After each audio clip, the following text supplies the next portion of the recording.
தோசைக்கு இட்லிக்கும் பெர்ஃபெக்ட் மேட்சான தக்காளி குழம்பு எப்படி செய்யறதுன்னு வாங்க பார்க்கலாம். கடலை எண்ணெய் நல்லா சூடானதையும் சின்ன வெங்காயம் ஒரு 20 பூண்டு ஒரு பூண்டு மட்டும் முழுசாக போட்டிருக்கேன். கொஞ்சம் வெங்காயமும் பூண்டும் நல்லா வதங்குற அளவுக்கு வதக்கிக்கலாம். சின்ன வெங்காயம் ரொம்ப சுண்டாக வதக்கணும்னு அவசியம் இல்லை. ஒரு அரை இது வதங்கினதையுமே வரமிளகா ஒரு 5 வரமிளகா நான் போடுறேன். இந்த வரமிளகா கூட சீரகம் ஒரு 2 ஸ்பூன் சரிங்களா. சீரகம் ஒரு 2 ஸ்பூன் போட்டுக்கோங்க. இந்த ஸ்பூன் கணக்கில் வச்சுக்கோங்க சரிங்களா. அதுக்கப்புறம் இதை லைட்டாக வதக்கிட்டு கூடவே கருவேப்பிலை ஒரு 2 கொத்து போட்டுட்டு இது எல்லாம் வதங்கினதுக்கப்புறம் ஃபைனலாக பாருங்கள் மிளகாயெல்லாம் நல்லா சூடாயிடும். இதுக்கப்புறம் ரொம்ப கருக விட்டுறக்கூடாது. ஸோ இந்த ஸ்டேஜில் பாருங்கள் நல்லா வதங்கிடுச்சு. இந்த ஸ்டேஜில் மல்லித்தூள் 2 ஸ்பூன் நிறையா போட்டுக்கோங்க சரிங்களா. போட்டுட்டு அதையும் ஒரு கிளறிடுங்க. அது கூட தேங்காய் பூ 1 கப், அதாவது ஒரு சின்ன மூடி இருக்குன்னா அந்த மூடியில் அரை மூடி நீங்கள் போட்டுக்கோங்க. அதையும் நல்லா இந்த மாதிரி மசாலா அந்த பச்சை வாசம் அடிக்காமல், அந்த மல்லித்தூள் பச்சை வாசம் அடிக்காது இருக்கிற அளவுக்கு வதக்கிக்கணும். அவ்வளோதான் பாருங்கள். ஜஸ்ட் 2-3 கலர் மல்லித்தூள் வதங்குறதையுமே 2-3 கலர் கிளறி விட்டுக்கோங்க.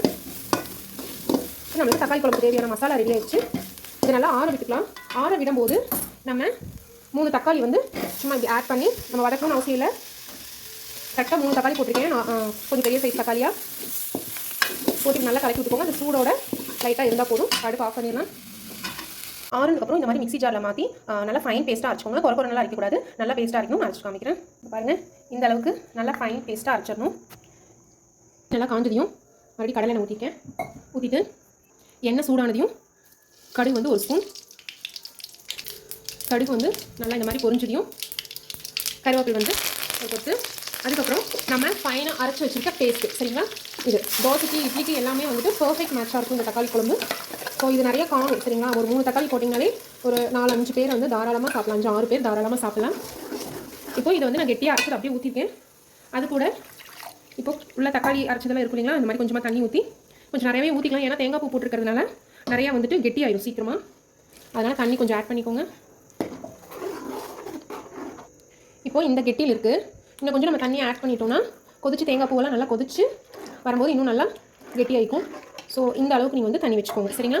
இப்போ இது கூட நல்லா ஹை ஃப்ளேமில் வச்சுட்டு இப்போ இது கூட உப்பு உங்கள் தேவையான அளவுக்கு உப்பு போட்டுக்கோங்க. மஞ்சள் தூள் ஒரு அரை ஸ்பூனுக்கு மஞ்சள் தூள் போட்டுக்கோங்க. மஞ்சள் தூள் ரொம்ப கம்பல்சரி. அப்போ நல்லா குழம்பு நல்லா கலர் வரும்.